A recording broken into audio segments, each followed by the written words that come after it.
Bonjour à tous, merci encore de votre fidélité. Je suis très heureux de vous retrouver une nouvelle fois pour ce nouveau numéro de School TV Le Mag. 30 minutes sur la scolarité de vos enfants, à chaque fois une thématique forte, une initiative sur le plan local ou national avec Alix Nguyen. Salut Alix. Salut Patrice. Et on y va pour le sommaire. Allez, on y va, c'est parti. On vous emmène aujourd'hui à Chatou, à quelques kilomètres de Paris, à 10-15 minutes, max, ça dépend, pas trop d'embouteillage. La ville des Yvelines qui s'emploie pour offrir une éducation d'excellence, avec quelle approche, quelle pédagogie, quels moyens aussi. Élément de réponse avec notre invité dans un instant. Comment augmenter le bien-être à l'école, comment mettre les élèves dans les meilleures conditions pour réussir. À l'école, il y a le savoir-faire, mais il y a aussi, c'est peut-être encore un peu plus important, le savoir-être. On en parle aussi avec notre invité dans un instant. Et puis Alix, tu nous parles d'une légende. Oui, une icône du basketball français, particulièrement attachée à la ville de Chatou. Mais je n'en dis pas plus pour le moment. J'ai la chance de le connaître. On en parle dans un instant. C'est parti. Expression orale avec Inès de Marciac, bonjour. Bonjour. Merci d'être avec nous, merci d'avoir accepté notre invitation. Je vous en prie. 15 minutes, c'est bon 10 minutes Oui. Même quand ça roule. Parfait. Allez, 10 minutes, adjointe au maire de Chatou. Dans les meilleurs jours. Dans les jours. Ça arrive encore un petit peu en région parisienne, en charge de l'éducation, de la restauration et, cette année olympique très important, des activités du sport, hein, bien sûr. Présidente de l'association des maires adjoints et délégués de l'éducation du 78, ça fait du monde tout ça. Tout à fait. Faire des très belles réunions. Inès de Marciac, quand on parle d'éducation, quelle est votre approche, quel constat sur votre ville, sur votre commune Les maîtres mots, j'ai cru comprendre, c'était sécurité, bien-être et accompagnement. C'est dans ce sens-là? Oui. L'ordre est important ou... Tout à fait. L'ordre est important. Je pense que notre rôle, notre engagement, c'est de créer les meilleures conditions d'apprentissage, en tout cas qui soient favorables à l'apprentissage des enfants, en mettant toujours une priorité sur la sécurité. Hein. On accueille plus de 2000 enfants par jour. Combien d'habitants à Chatou? Alors 31 000 habitants. 31 000 habitants. Et 2100 enfants qui sont scolarisés. D'accord. Que nous accueillons chaque jour.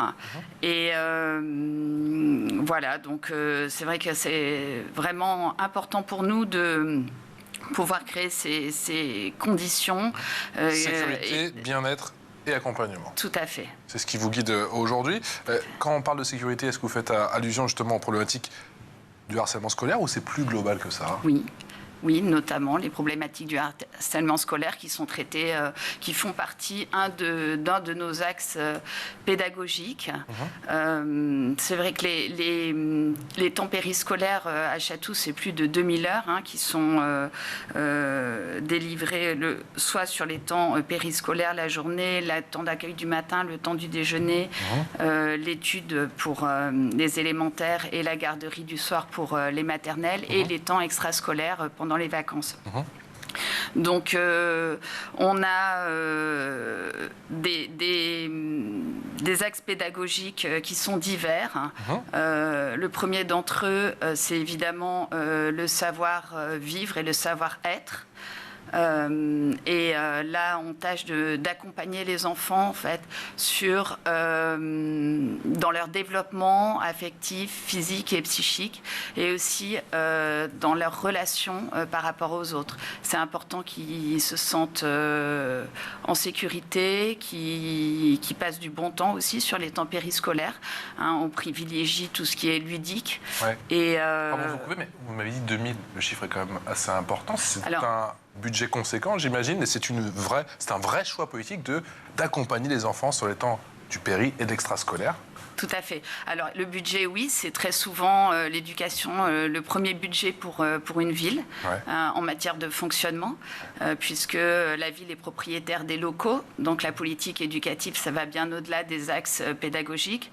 C'est aussi l'entretien des bâtiments scolaires avec toutes les attentes qu'il y a en ce moment au niveau énergétique, mais aussi, comme je disais, créer un environnement favorable. Donc, on rénove nos cours d'école et ça fait aussi partie de nos axes pédagogiques finalement, puisqu'on essaie de rendre les enfants acteurs de leurs activités. C'est-à-dire que quand on rénove la cour d'école, eh bien, on va proposer aux enfants, même en maternelle, de dessiner leur cour d'école. Allez, on y va. Dès le matin. Voilà. Non, mais c'est super. Et il y en a qui m'ont dessiné une piscine. Alors là, la piscine, non, on a dit non, c'est pas possible. Ils sont bons. Mais c'est vrai qu'ils sont très forts. Ils choisissent leur jeu, les jeux qu'ils vont avoir, s'ils veulent plutôt le thème du jeu. Et alors, quelle continuité scolaire, quelle continuité pédagogique, justement, sur ces temps périscolaire notamment. Comment on imagine ça? Comment on se met en lien justement avec, pourquoi pas, toutes les associations de la ville? Alors, c'est très important. On est toujours en cohérence avec les axes pédagogiques qui sont développés sur temps scolaire. Ça, c'est déjà une chose, puisque la ville vient enrichir les activités, l'offre éducative sur temps scolaire avec des classes découvertes, des projets exceptionnels. Cette année, axés sur le sport. Bizarre, ça.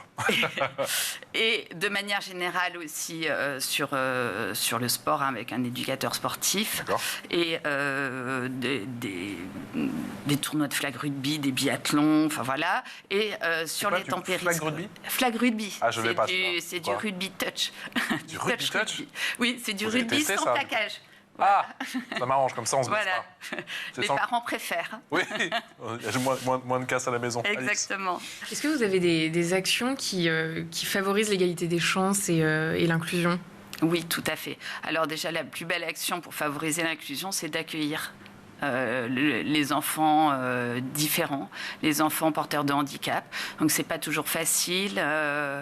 Vous le savez, il y en a de plus en plus.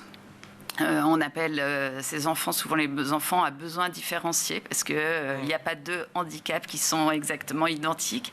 Et je crois que c'est important pour les enfants de réaliser à quel point ces enfants-là sont un plus aussi dans le quotidien. Alors, c'est pas sans poser de problème lorsque, sur les temps scolaires notamment, ils ne peuvent pas bénéficier de ESH pour diverses raisons. Parce que, voilà, y compris pour une ville comme Chatou. Exactement, tout à fait. Parce que soit on n'arrive pas à recruter, soit l'enfant n'est pas encore déclaré handicapé, du coup la MDPH n'a pas fléché d'AESH, donc ça c'est très compliqué. Mais c'est souvent aussi, on a des témoignages et des enfants et des encadrants d'enrichissement au niveau de cette inclusion. Ça bloque où alors parfois? Ce sont les autres parents qui sont inquiets, qu'il faut rassurer? Alors oui, ça peut l'être. Si on peut avoir des enfants qui sont, alors c'est rare, hein, mais ça arrive, très très compliqué à gérer, notamment des enfants porteurs d'autisme, donc qui ont du mal aussi dans le savoir-être, forcément. Donc là, ça peut créer des situations vraiment sensibles. Et dans le cas où vous manquez d'AESH, vous avez d'autres outils à disposition? Nous, on essaie de former nos animateurs, les animateurs de la ville, dès lors qu'ils sont volontaires sur l'accueil de l'enfant porteur de handicap, avec des associations spécialisées qui sont professionnelles aussi pour la prise en charge de ces enfants-là. Inès de Marcilla, qu'est-ce que vous dites en 2024 que l'éducation passe forcément par le renforcement, ça fait beaucoup de forcer, désolé, passe forcément par le renforcement des fondamentaux. Est-ce que c'est le cas à Chatou? On entend beaucoup, nous, quand on accueille avec Alix les maires et les adjoints aux maires des villes. C'est aussi votre cas à Chatou? Oui, bien sûr. Alors ça, c'est de l'ordre... Enfin, tout ce qui concerne les apprentissages, c'est vraiment éducation nationale, mais oui, ils mettent l'accent sur les fondamentaux, les maths, le français, la lecture, l'écriture, c'est très important. Nous, sur les temps d'études le soir, on essaie aussi d'accompagner les enfants dans cet apprentissage. C'est de plus en plus individualisé, du coup, cet accompagnement? Oui, alors on essaie d'avoir un taux d'encadrement qui soit le plus agréable possible, de manière à accompagner l'enfant. Mais il faut savoir que le temps d'études, c'est pas un temps, on refait pas un temps scolaire. C'est vraiment un temps où l'enfant va faire l'apprentissage de l'autonomie, apprendre à travailler aussi tout seul. Donc évidemment, on peut mettre en place des dispositifs intéressants, par exemple avec des études, avec des petits CP, des CM2. Et quand les CM2 ont fini leur travail, ils vont aider les CP à lire et ça fonctionne vraiment très bien. Mais, des mini-mentors. Voilà, exactement. Mais l'idée, c'est aussi, c'est toujours un accompagnement. Voilà, et de rendre l'enfant aussi acteur de ces apprentissages. Comment on met les parents dans la boucle? Je sais que l'équation est souvent délicate. Comment on leur fait comprendre qu'ils ont un rôle important à jouer, car ce sont les premiers éducateurs? Alors, ça, c'est vraiment très important. pour nous. On a toujours mis l'accent là-dessus. D'abord avec la proximité avec les parents, leur montrer au moment des élections de parents d'élèves qu'ils ont leur place, qu'ils sont importants. Ils ne sont pas là pour rester à la porte de l'école. Je crois que les dernières années ont montré que, malheureusement, c'était à cause du Covid, de Vigipirate, etc. Mais voilà, on a laissé les parents à la porte de l'école. Mais non, les parents ont leur place. Ils aiment venir dans l'école. Ils aiment participer au projet d'école. On les intègre sur les nouveaux projets, les projets de cours d'école. On les intègre aussi sur des portes ouvertes, sur les temps périscolaires, des animations jeux de société, des veillées. C'est plus facile de gérer ceux qui y participent trop ou ceux qui y participent pas assez? Alors, globalement, je dirais que 98% des parents sont vraiment bien intentionnés. D'accord. Et voilà, ça se passe vraiment bien. Bon, là, ils sont trop présents, j'imagine. Mais oui, mais ils veulent bien faire, en fait. Oui, ça part d'un bon sentiment. Voilà, on essaie d'être dans la guidance et puis voilà, le résultat est toujours positif. Et les enfants sont tellement heureux de voir leurs parents venir dans l'école, participer à un événement dans l'école. En fait, ça participe à valoriser l'école aux yeux des enfants et à faire que l'enfant va se sentir bien dans le cadre scolaire et périscolaire et du coup, qu'il va s'y épanouir, il va être mieux disposé aux apprentissages. Quel levier pour promouvoir l'engagement citoyen ? Alors, il y en a beaucoup. Ouais. Je pense que le premier levier, c'est de faire connaître leur ville aux enfants. C'est-à-dire de leur faire connaître la mairie, par exemple, les institutions de la ville, les associations, l'histoire de la ville, qu'ils aillent à la médiathèque, au conservatoire. On a une très belle association qui s'appelle Sequana, qui rénove des vieux bateaux et qui leur propose des balades en bateau. Surtout qu'il y a des belles balades à faire chez vous, effectivement, sur les... Tout à fait. Ville de l'impressionnisme, etc. Mieux connaître sa ville, c'est aussi apprendre à l'aimer, apprendre à la respecter et à devenir un citoyen qui soit engagé dans sa ville. Il y a aussi au travers des conseils municipaux de jeunes, qu'on a rajeuni un petit peu, parce que les enfants sont matures de plus en plus tôt. Donc maintenant, ils peuvent rentrer au conseil municipal des jeunes dès le CM2. Mais voilà, tout ça, ce sont des petites choses. C'est pas la peine d'avoir des prétentions extraordinaires. Il faut, je crois, mettre en valeur son territoire, faire connaître son territoire et faire en sorte que les enfants aiment leur ville. C'est quoi les préoccupations du CMJ aujourd'hui ? Alors, les préoccupations. Alors, c'est mon homologue qui s'en occupe, mais ils ont mis par exemple en place des boîtes aux lettres où les enfants peuvent donner des idées sur des projets dans les écoles, dans les collèges. Voilà, et puis ils portent plein d'actions citoyennes. Non, ils ont des projets très pertinents. Ça ne m'étonne pas, ils sont toujours sortis. Ils sont très motivés. Oui, face au sujet du décrochage scolaire, est-ce que la municipalité met des choses en place ? Alors, le décrochage scolaire, effectivement, on essaie de mettre en place... Alors, nous, on est surtout engagés sur le temps d'études du soir en matière de décrochage. Après, on s'adapte aux enseignants qui proposent des temps de soutien, souvent sur le temps du déjeuner. Donc, on essaie d'être dans l'adaptabilité au niveau de la prise en charge des enfants, la responsabilité des enfants. Mais c'est vrai que ça relève surtout de l'éducation nationale. Nous, sur le temps d'études, on essaie en effet d'avoir un taux d'encadrement qui soit plus bas que celui sur le temps scolaire. On essaie d'avoir un encadrant pour 17-20 enfants de manière à ce que ça soit un temps qualitatif. Voilà. On a parlé, je vous ai parlé bien sûr, entendu parler tout à l'heure des impressionnistes, Chatou vit des impressionnistes. Quelle est l'offre culturelle et quelle est l'importance de l'offre culturelle à Chatou ? Alors, elle est très importante puisque on a, vous n'avez pas le choix, vous. On a un beau musée, un musée des impressionnistes sur notre hameau Fournaise. Et vous savez que cette année, on va fêter les 150 ans de l'impressionnisme. Voilà. Donc, évidemment, nous recevons les classes dans ce musée.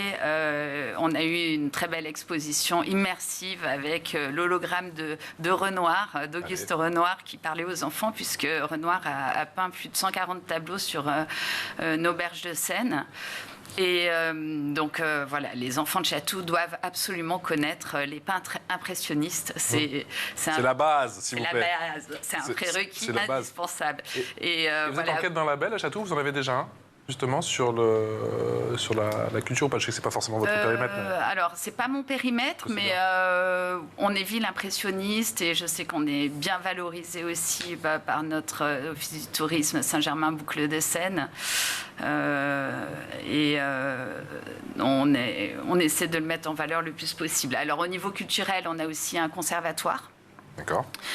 Qui offre des découvertes instrumentales dans les écoles. Voilà, on a quelques rêves. Pourquoi pas un jour mettre en place l'orchestre à l'école. Je trouve que ce sont des très très belles initiatives. C'est génial. On en a parlé, c'est vraiment super, avec des résultats. Voilà, donc bon, on verra, mais ça c'est... Voilà, il faut toujours avoir des rêves quand on est élu. Toujours. Il faut avoir les pieds sur terre, mais aussi quelques rêves.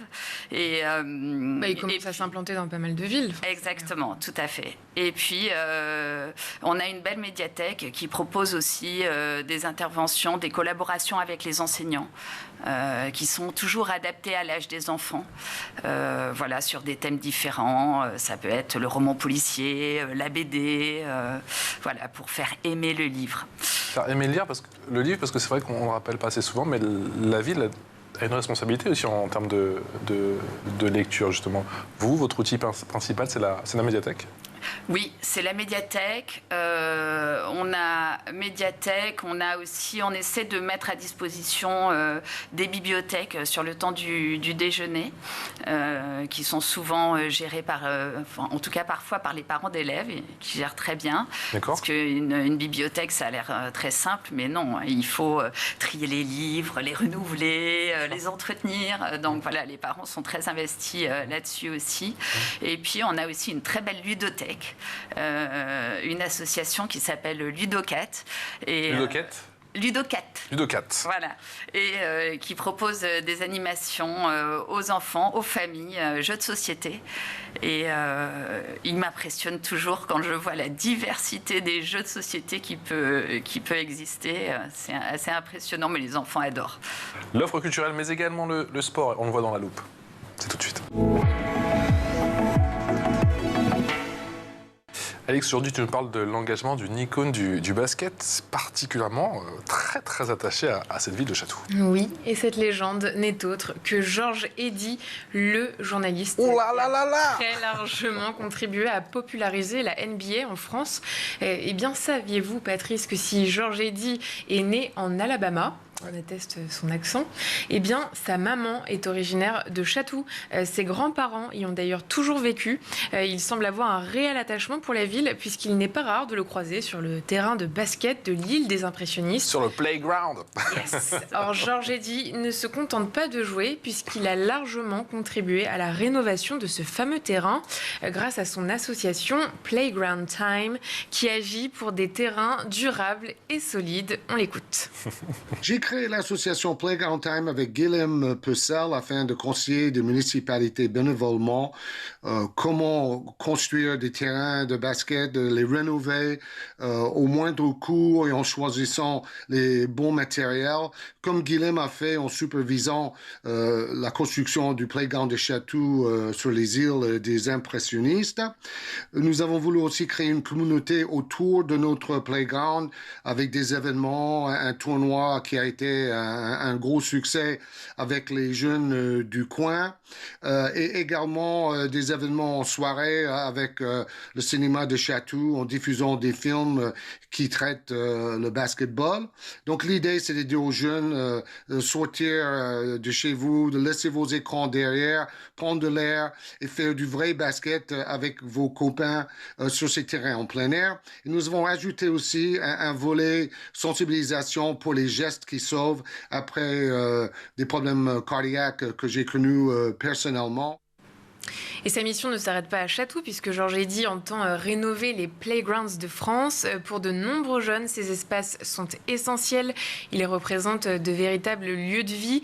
En tout cas, ils l'ont été pour lui et ils le sont toujours. Depuis sa création, l'association a accompagné plus d'une trentaine de projets. On peut dire que Georges Eddy contribue au dynamisme sportif de la ville de Chatou. tout à fait. C'est vraiment un personnage phare à Chatou sur le sport. Et, il est très investi. Il est très investi, il est très présent sur les playgrounds et voilà, il participe aussi à faire connaître la dynamique sportive de Chatou et bien sûr au niveau du basket. Et c'est quoi l'avant-après playground, le terrain donc, de basket de Chatou? Vous pouvez nous le décrire? Alors, ce terrain est sur l'île des Impressionnistes. Alors, je sais qu'il est qualifié par les fans de basket comme un des plus beaux playgrounds. Allez, c'est le modèle référence pour lui, quoi. Bon, voilà, exactement. Et c'est vrai que, voilà, quand il faut changer les paniers, etc., évidemment, on demande à Georges Eddy si ça convient, si c'est... Parce que, voilà, en fait, il faut, d'une manière générale, dans une ville, quand on est élu local, dès qu'on se lance dans un projet, il faut vraiment faire avec les acteurs du terrain, parce qu'ils connaissent, ils peuvent définir au mieux le besoin et la qualité des infrastructures aussi, ils nous guident de manière pertinente. Voilà. Je n'ai jamais posé cette question sur cette émission, mais je vais vous la poser, désolé. C'est une pression d'avoir un panier de basket sur sa ville? Pardon ? Est-ce que c'est une pression d'avoir des paniers de basket sur sa ville? Je vous pose la question parce que moi j'habitais à Suresnes et il y a très peu de paniers de basket, alors que juste à côté de Nanterre, il y en a plein. Et je me dis, mais alors c'est quoi? Parce que je sais qu'il y a déjà eu des accidents et tout, et que forcément c'est une responsabilité et ça en incombe aux élus. Ça fait partie de l'équation, ça vous pensez? Vous en avez, vous, mais... Oui, le sport libre en extérieur, c'en est une. À Chatou, sur le basket, ça se passe admirablement bien. Je ne sais pas si c'est la présence de Georges. C'est l'aura de Georges qui est là. Certainement aussi un peu. Il y a beaucoup de respect. Ils sont très organisés, les jeunes changent les filets quand ils sont usés. Exactement, ils sont investis, respectueux.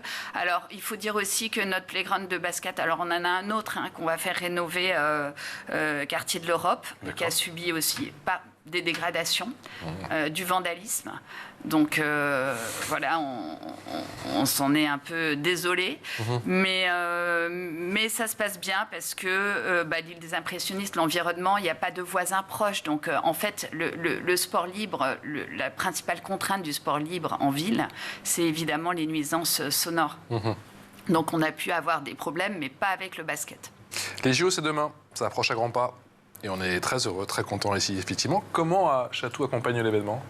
Alors, Chatou est labellisé Terre de Jeux. Donc, on s'engage à promouvoir le sport et les mobilités. Non, on n'est pas porteur de la flamme. Alors, on avait reçu le Tour de France, oui, beaucoup de choses. Mais on n'est pas partout.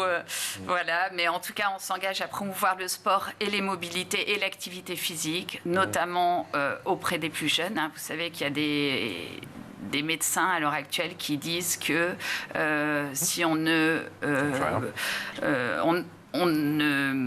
transmet pas plus le goût du sport aux jeunes, on s'attend à une génération, c'est difficile à entendre, mais qui aurait peut-être une espérance de vie qui réduit. Donc voilà, il faut absolument transmettre ce plaisir du sport aux jeunes, notamment par la découverte. Il ne s'agit pas de mettre la pression sur la performance, la compétition, forcément. Il faut surtout leur donner le plaisir, transmettre le plaisir de jouer, de bouger. Et dans le cadre du label Terre de Jeux, vous menez des actions en particulier, dans les écoles notamment? Oui, tout à fait. On a mis en place un biathlon des écoles. On fait un tournoi de flag rugby. On a fléché des projets exceptionnels exclusivement sur du sport. Donc, en fait, on a créé des ponts entre nos associations, qu'on subventionne aussi, et les écoles. Et on a demandé aux associations et aux écoles de se mettre en lien pour développer de nombreux projets sportifs. Donc il y a aussi le savoir rouler à vélo, il y a pas mal de choses qui les enfants vont faire. Alors ils font même de la pétanque, c'est pas un sport olympique, mais bon, c'est aussi bouger. Pas mal d'actions de vélo. Ils vont aussi sur les temps périscolaires faire des balades à vélo en bord de Seine.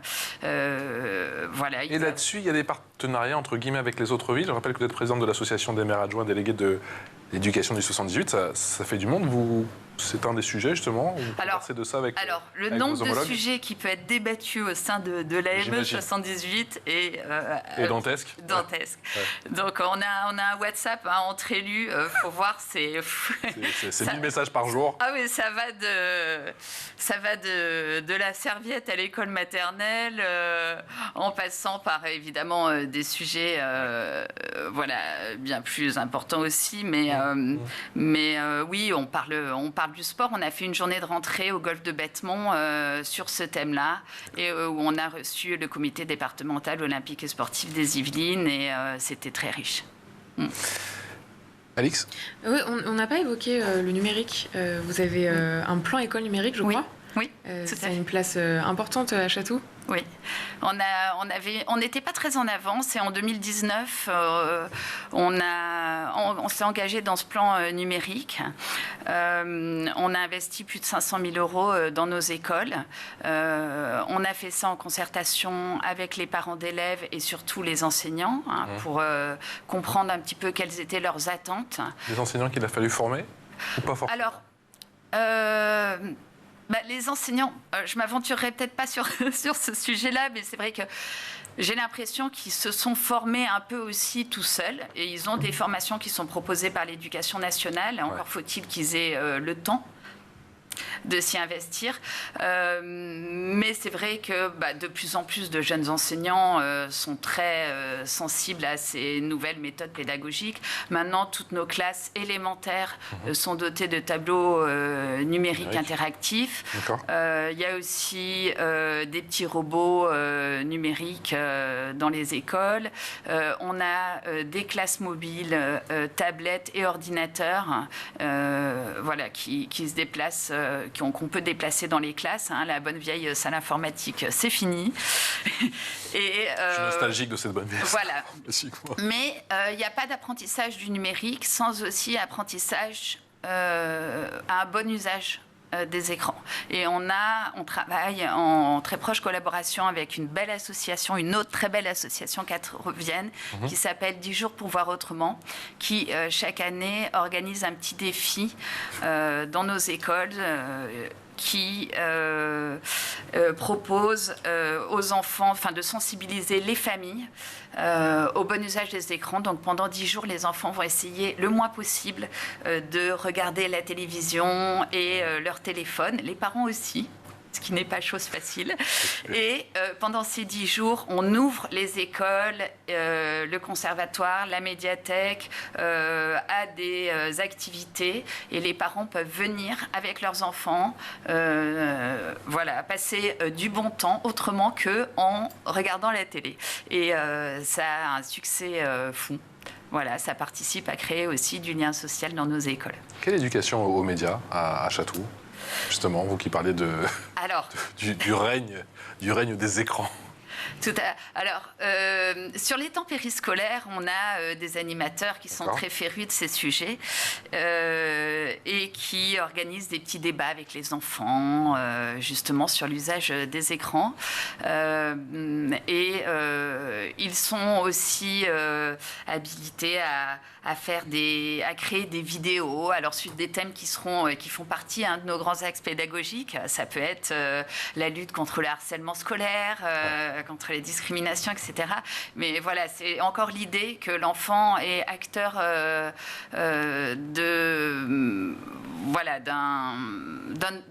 d'un objectif, en fait, c'est lui qui va construire quelque chose. Il ne faut pas que ça soit descendant, c'est vraiment les enfants aussi qui vont essayer de construire quelque chose entre eux aussi. Il y a une notion de partage, de partenariat, dans ce type de projet. Chatou qui donne des clés essentielles pour la réussite de tous ces futurs citoyens, même citoyens tout court, parce que même quand on est très jeune, on est déjà citoyen. Merci infiniment inès de Marcillac, adjointe au maire de Chatou, en charge de l'éducation, de la restauration, du sport, présidente également, on l'a dit, de l'association des maires adjoints et délégués de l'éducation du 78. Ça fait beaucoup de monde. Merci infiniment d'être avec nous. Vous les embrassez tous de notre part. On espère les voir, faire une émission spéciale avec tous en plateau, tu sais. Faut agrandir le plateau. Alix, on se retrouve demain. À demain. À demain. Ciao. Bonne journée.